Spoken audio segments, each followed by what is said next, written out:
you could argue that probably out of any population, strength training for athletes is probably the most beneficial.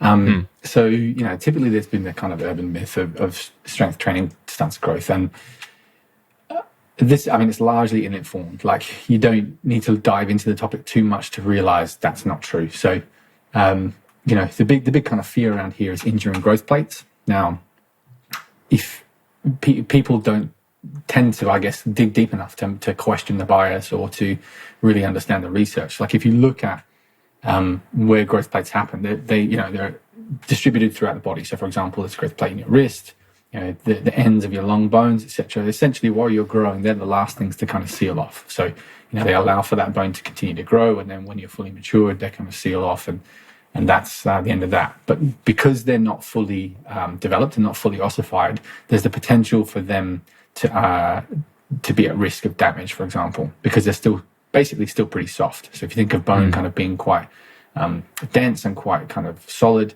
those end growth plates are still a little bit mushy, if you like, which means any forces that are pulling on them could distort them, etc. But at the end of the day, it's still quite robust tissue. So people have kind of had this misconception that if I stunt a growth plate, that's going to limit my final adult stature.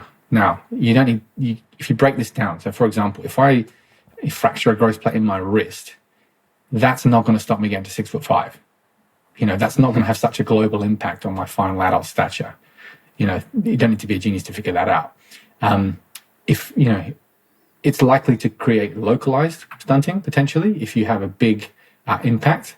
But if you look at the types of things that create the level of damage to stunt growth in the growth plate, you basically wouldn't allow your kid to do any sort of activity. Because if you dig into the research, it's essentially collisions.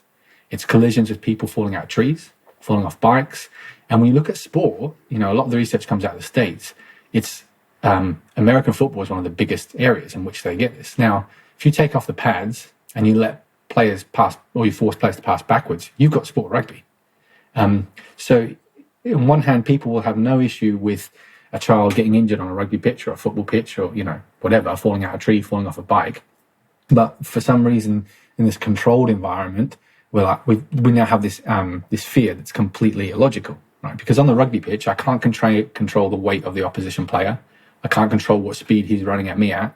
And I can't control necessarily when he impacts with me. Whereas in the gym, I can control what load you lift.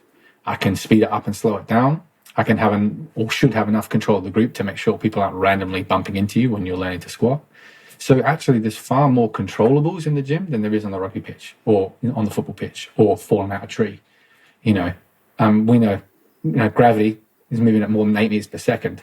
Good luck finding someone who can front squat at 8 meters per second. It doesn't happen. That's just way too quick. So it's a bit of a misconception. One of those things that it's just an easy throwaway thing. Oh yeah, stunts growth.